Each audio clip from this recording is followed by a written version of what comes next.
সামান্তরিক ক্ষেত্রের ক্ষেত্রফল আমরা এখানে দেখব। সামান্তরিক ক্ষেত্রের ক্ষেত্রফল আমরা সামান্তরিক কি জানি, আমরা ছোটবেলায় পড়েছি। সামান্তরিক হচ্ছে যেই চতুর্ভুজের বিপরীত বাহুগুলি পরস্পর সমান ও সমান্তরাল এবং বিপরীত কোণগুলি সমান, তাহলে ওই চতুর্ভুজটি হবে একটি সামান্তরিক। আমরা যদি একটি সামান্তরিক অঙ্কন করি, এইরকম যে চতুর্ভুজের বিপরীত বাহুগুলি পরস্পর সমান ও সমান্তরাল এবং বিপরীত কোণগুলিও সমান, তাহলে ওই চতুর্ভুজটি হবে একটি সামান্তরিক।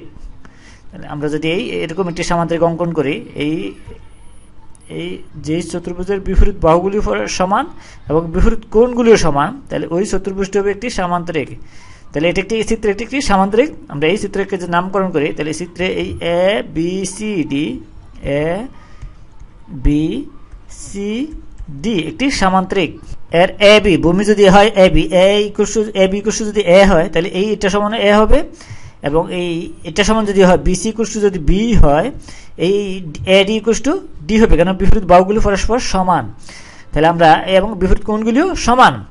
এবং যদি এই একটি কর্ণ আঁকে, এই সামান্তরিকের ক্ষেত্রে বলা আমরা কি দুটি কর্ণ আঁকতে পারি। তাহলে এই যদি একটি কর্ণ আমরা যদি বিডি অঙ্কন করি, এই একটি কর্ণ বিডি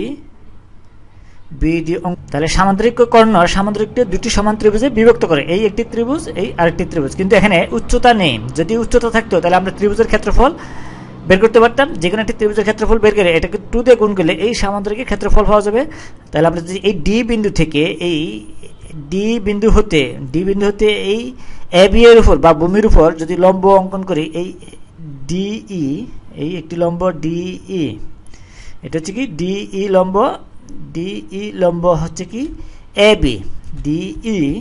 তাহলে আমরা এখানে ত্রিভুজের ক্ষেত্রফল এই এ বি ডি এর ক্ষেত্রফল বের করতে পারবো। এর ক্ষেত্রফলকে 2 দ্বারা গুণ করলে এই সামান্তরিকের ক্ষেত্রফল পাওয়া যাবে। ক্ষেত্রফল সমান আমরা লিখতে পারবো, ক্ষেত্রফল সমান হবে এই সমান আমরা লিখতে পারি 2 ইন্টু যে কোনো ত্রিভুজের একটি ক্ষেত্রফলকে 2 দ্বারা গুণ করলে আমরা কি পাবো, এই সামান্তরিকের ক্ষেত্রফল পাওয়া যাবে। তাহলে 2 ইন্টু হবে এই আমরা ত্রিভুজ ক্ষেত্র এ বি ডি, ত্রিভুজ ক্ষেত্র যদি আমরা লিখি ত্রিভুজ ক্ষেত্র এ বি ডি এর ক্ষেত্রফল এটা সমান লিখতে পারি। বা এটা সমান আমরা যদি লিখি, এখানে আসে 2 ইন্টু এই এ বি ডি ত্রিভুজের ক্ষেত্রফল সমান আমরা যদি হাফ ইন্টু ভূমি পূরণ উচ্চতা, আমরা যদি হাফ লিখি, এই হাফ এর ভূমি এটা যদি এই এ বি ধরি, এ বি ইকুয়াল টু হচ্ছে কি এ, আমরা যদি এ বি ইকুয়াল টু হচ্ছে কি এ, এবং উচ্চতা আমরা এই উচ্চতা যদি এখানে এই ডিই ইকুয়াল টু যদি এইচ ধরি, তাহলে এর ক্ষেত্রফল ইন্টু এইচ এত বর্গ একক এই আমরা 2 ক্যান্সেল করতে পারি, এই 2 তাহলে থাকতেছে শুধু এখানে এই এর ক্ষেত্রফল সমান হবে এই শুধু এইচ এবং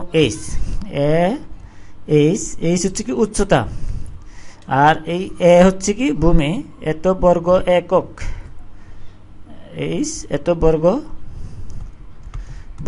একক।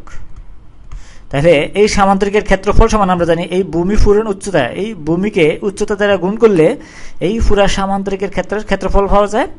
তাহলে সামান্তরিকে যদি ভূমি এবং উচ্চতা দেওয়া থাকে, তাহলে আমরা কি করতে পারি, ওই সামান্তরিকের ক্ষেত্রফল নির্ণয় করতে পারি।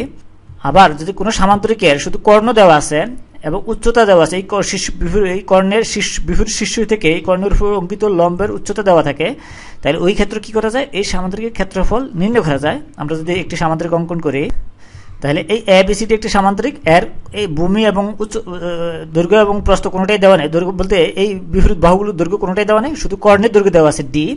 তাহলে এই ক্ষেত্রে এর যদি এবং এই কর্ণের বিপরীত শীর্ষবিন্দু অর্থাৎ এই সি এবং এ এই দুটি শীর্ষবিন্দু থেকে এর লম্বের দৈর্ঘ্য দেওয়া থাকে, তাহলে আমরা এই সামান্তরিকের ক্ষেত্রফল বের করতে পারবো। আমরা যদি এরকম একটি লম্ব অঙ্কন করি, এই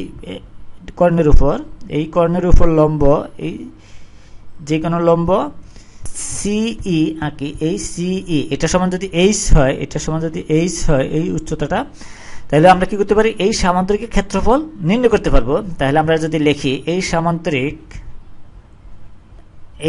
ক্ষেত্রফল সমান আমরা পাবো এই সামান্তরিকের কর্ণ এই ডি বা এই বিডি কর্ণ এই সামান্তরিকটিকে দুটি ভাগে ত্রিভুজে বিভক্ত করছে। এই যেকোনো একটি ত্রিভুজের ক্ষেত্রফল যদি আমরা বের করতে পারি, তাহলে ওই ত্রিভুজের ক্ষেত্রফলকে 2 দ্বারা গুণ করলে এই সামান্তরিকের ক্ষেত্রফল পাওয়া যাবে।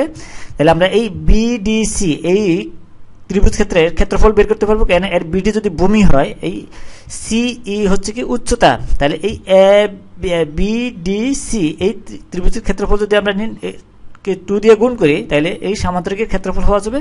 তাহলে আমরা লিখতে পারি 2 ইন্টু এই ত্রিভুজ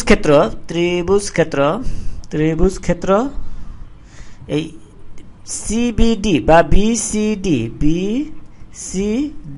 এর ক্ষেত্রফলকে 2 দ্বারা গুণ করলে এই সম্পূর্ণ সামান্তরিকের ক্ষেত্রফল পাওয়া যাবে। ক্ষেত্রফল বা এটা সমান আমরা পাই এই 2 ইন্টু, আমরা 2 জায়গায় রাখলাম, এই 2 হচ্ছে এই ক্ষেত্রফলটাকে 2 দ্বারা গুণ করি, যেহেতু সামান্তরিক কর্ণ দুটি সমান ত্রিভুজে বিভক্ত করে সামান্তরিকটিকে, তাহলে যে কোনো একটা ত্রিভুজের ক্ষেত্রফলকে 2 দ্বারা গুণ করলে এই সম্পূর্ণ সামান্তরিকের ক্ষেত্রফল পাওয়া যাবে। তাহলে 2 ইন্টু হবে এর ক্ষেত্রফল, এই বিসিডি ত্রিভুজের ক্ষেত্রফল, এর ক্ষেত্রফল হবে হাফ ইন্টু, আমরা জানি ত্রিভুজের ক্ষেত্রফল হচ্ছে হাফ ইন্টু ভূমি পূরণ উচ্চতা, এর ভূমি হচ্ছে কি এই বিডি ইকুয়ালস টু আমরা ধরেছি ডি, তাহলে ডি ইন্টু হবে উচ্চতা, আমরা এই সিই হচ্ছে এই শীর্ষবিন্দু থেকে এই ভূমির উপর লম্ব, এই তাহলে এইচ হবে, এটা হবে কি এত বর্গ একক।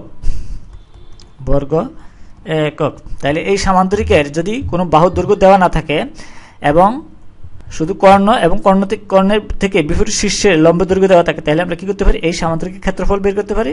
তাহলে আমরা যদি লিখি এখানে এই 2 ক্যান্সেল যায়, আমরা যদি লিখি এখানে এই 2 ক্যান্সেল যায়, তাহলে থাকতেছে এখানে